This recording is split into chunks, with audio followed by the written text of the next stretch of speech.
Kemudian adzan.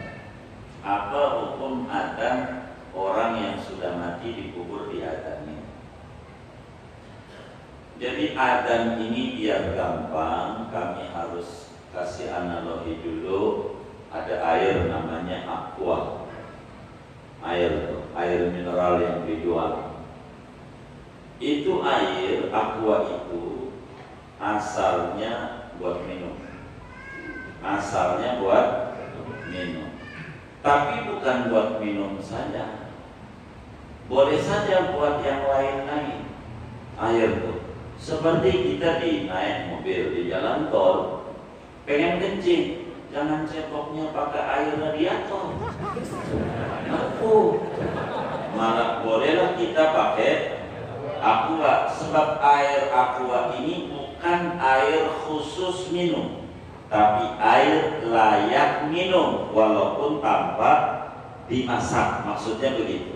Sebab setiap air yang kedalaman pengambilannya di bawah 200 meter itu pastikan steril dari kuman.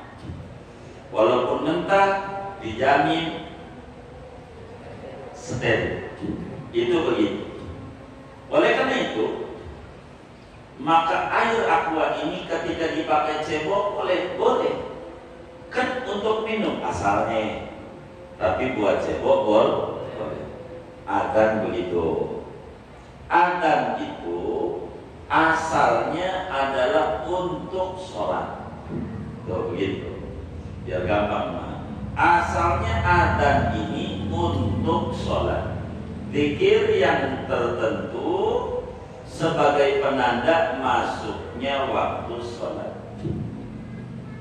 Maka adzan ini sebagai zikir penanda masuknya sholat adalah alasan. Ada juga adzan yang di luar sholat, seperti bayi lahir. Lalu bayi lahir kuping kanan di adzan, kuping kiri. Nah, itu komat juga ya, bayi lahir itu. Kalau komat dia sholat, jam 9 lagi lahirnya. Dia mau sholat. Asalnya buat sholat.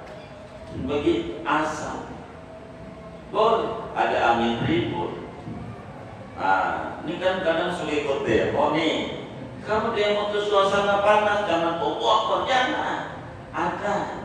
Adem. Kalau ribut, ada api, ada. Di mana ada angin besar, puting beliung, ada. Itu ajaran yang diajarkan oleh baginda kita Nabi besar Muhammad Sallallahu Alaihi Wasallam. Banyak adzan komat, termasuk mau bepergian jauh, mulia, mau haji, mau umrah, suratan. Itu yang nyuruh Nabi, yang nyuruh bukan kiai mau bilang itu. Di dalam kitab Sunan Tirmidzi, Malik bin Huwairis radhiyallahu anhu, dia bilang sama Nabi, saya ini mau pergi yang mulia, mau pergi haji. Tolong Pak beri kami pesan.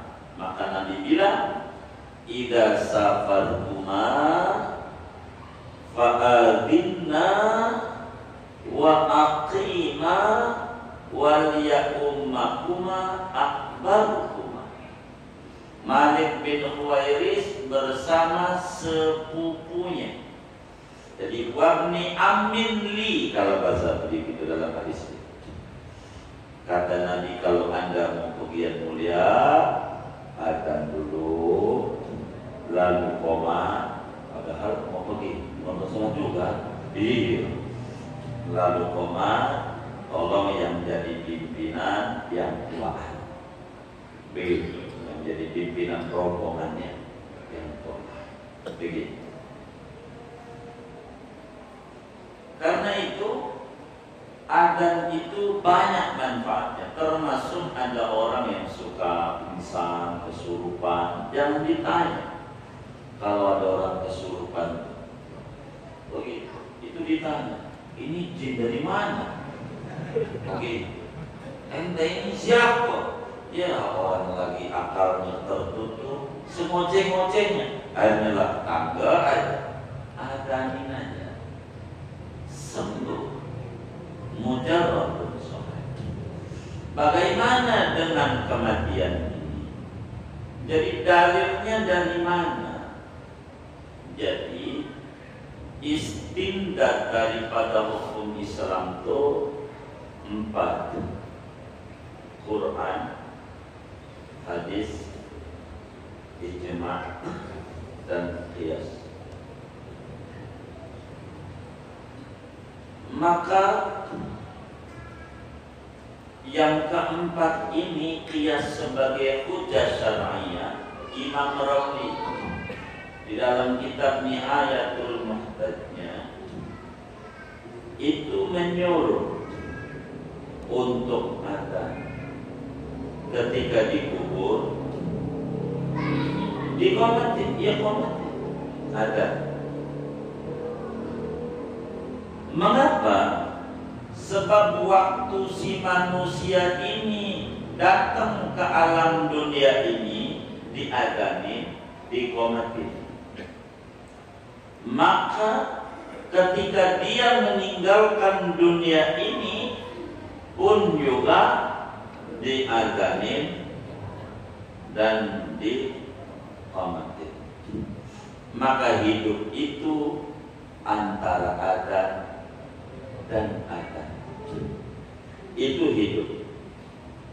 Jadi dalil daripada adzan di kubur ini adalah qiyas. Ada ulama yang tidak mau adzan dan qomat di kubur, tidak mengatakan begitu. Tapi tidak ada ulama yang mengatakan haram. Nah, ada yang mengatakan sunat, ada yang mengatakan tak sunat.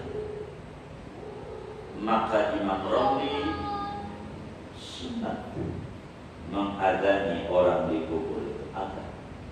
Habis adzan qomat, dan tidak mesti di kupingnya. Kalau meninggal, enggak mesti dari atas saja jadi ada. Dari atas, enggak mesti kudu turun di kupingnya. Enggak mesti. Dari atas saja jadi. Begitu. Lain dengan bayi yang lahir lain. Gitu. Dari atas saja, atau dari lubang yang di bawahnya itu kan jadi lubang landak jadi itu.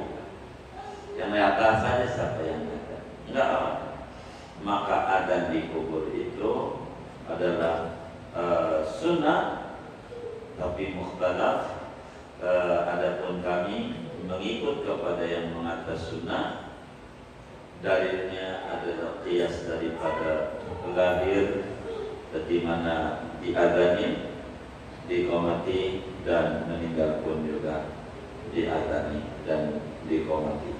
Tapi ini cuma sunnah. Kalau bakal jadi ribut, tak usah kerjakan. Biasanya kami tidak usah adzan, tidak usah qomat. Alhamdulillah. Kan lumayan, nggak ada kerjaannya kan, nggak capek, jadi gitu aja. Itu yang kami kerjakan. Ada nih baik kita ada. Kita tidak mau takut, kita begitu. Jadi tapi adzan ini dituliskan di dalam Hasyiah Al-Bajuri ala Qasim Al-Razi. Imam Bajuri tulis tentang adzan ini dan khilaf dari Ibnu Hajar Ar-Ramli. Begitu juga dalam Fathul Ali, khilaf bainal Ibnu Hajar wa Ibnu Ramli. Ini ditulis. Begitu juga Imam Ali Basoghirin di dalam kitab Ismidil Ainin berbicara tentang adzan dan qomat di alam kubur ini. Artinya ketika penguburan silakan saja, ada mengerjakan, ada ulamanya. Andai kita tak mau juga masih ada ulama di Syafi'iyah. Ini juga tanpa perlu mazhab yang lain.